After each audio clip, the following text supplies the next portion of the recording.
പരിഹാരമുണ്ടോ എന്ന ഒരു ചിന്ത ഏതെങ്കിലും ഹൃദയങ്ങളിൽ നിന്ന് ജ്വലിക്കുന്നുവെങ്കിൽ യേശുവിന്റെ നാമത്തിൽ ഞാനത് വിളിച്ചു പറയട്ടോ.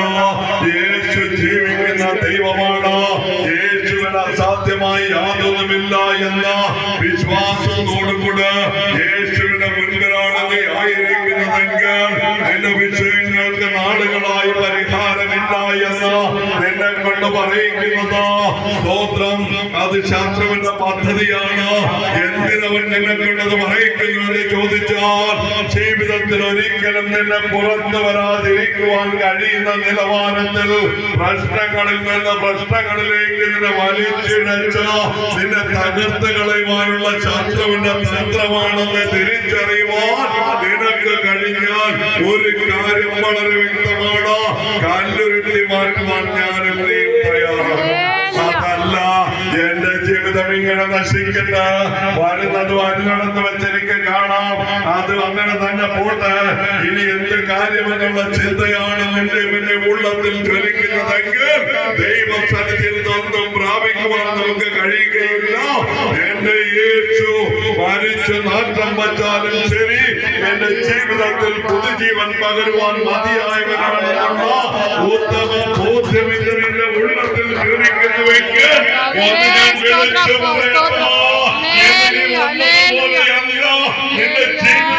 പുതിയൊരു ജന്മം പ്രാപിച്ചവളായി, നിന്റെ ജീവിതത്തിൽ പുതിയൊരു വിടുതൽ പ്രാപിച്ചവളായി നിനക്ക് വേണ്ടി കരം എന്ന് കണ്ടുമുണങ്ങുവാൻ കഴിയുന്നതിനുമാണ് നിനക്ക് കാരണമെന്നോ ജീവന്റെ നായകനായി യേശു ഇന്ന് നിങ്ങൾക്ക് മധ്യേ എനിക്ക് മധ്യേ ഇവിടെ ഉണ്ടോ? ഇന്ന് നമ്മുടെ വിഷയങ്ങൾക്ക് മനുഷ്യനല്ല ജീവിക്കുന്നവനായ ദൈവത്തിന്റെ കരം കൊണ്ടാണ് എന്നുള്ള ഉത്തമ ബോധ്യം നമ്മുടെ ഉള്ളത്തിൽ വെളിപ്പെടുത്തുമെങ്കിൽ ഒരു കാര്യം വളരെ ലളിതമാണ്. മറുപടി പ്രാപിച്ച് മടങ്ങൂ.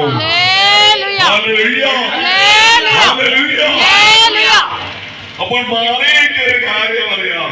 എന്താ? ഇത് മരിച്ചു, നാറ്റം വെച്ച് കഴിഞ്ഞു, ഇനി കല്ലറ തുറന്നിട്ടൊന്നും ഒരു കാര്യവുമില്ല. ചില ആൾക്കാർ പറയുന്നത് കേട്ടിട്ടുണ്ടോ? ഇനി പ്രാർത്ഥിച്ചിട്ടൊരു കാര്യമില്ല, ഇത് അത്രയായി കഴിഞ്ഞു, ഇത് അത്രയായി കഴിഞ്ഞു. ഒരു കാര്യം ഞാൻ വിളിച്ചു പറയട്ടോ. ഒരിക്കൽ ഞങ്ങളുടെ പാസ്റ്റർ ഒരിക്കൽ അബുദാബിയിലെ ഹോസ്പിറ്റലിൽ കടന്നു എന്ന് പാസ്റ്ററും ഭാര്യ കടന്നു എന്നപ്പോൾ ഡോക്ടർ പറഞ്ഞു അവന്റെ കസിൻ ഇതാ 80% ബ്രെയിൻ ഡെഡായി കഴിഞ്ഞു, 20% മാത്രമേ ബാക്കിയുള്ളൂ. പാസ്റ്റർ വിളിച്ചു പറഞ്ഞു, ബ്രദർ ഒന്ന് പ്രാർത്ഥിക്കണം, എന്റെ സഹോദരൻ ഇതാ അബുദാബിയിലെ മെഡിക്കൽ ഹോസ്പിറ്റലിൽ ഡോക്ടർ ചെറിയൊരു സൈക്കിളിടിച്ച് ആക്സിഡന്റ് ആണ്, പിന്നെ കണ്ണു തുറന്നിട്ടില്ല, 80% ബ്രെയിൻ ഡെഡായി കഴിഞ്ഞു, അതുകൊണ്ട് പ്രാർത്ഥിക്കണം. പാസ്റ്റർ പറയുമ്പോ രാത്രിയായി, എന്നോട് വേറെ ദൈവദാസനുണ്ടോ? അപ്പൊ രാത്രി 10-11 മണി. അപ്പൊ തന്നെ ഞാനിത് പ്രാർത്ഥിക്കുമ്പോൾ ദൈവാത്മാവ് ഇങ്ങനെ ഒരു വചനം വന്നു.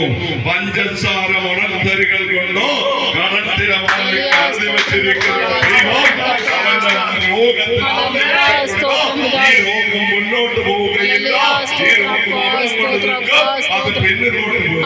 ഞാൻ വീണ്ടും പാസ്റ്ററെ വിളിച്ചു,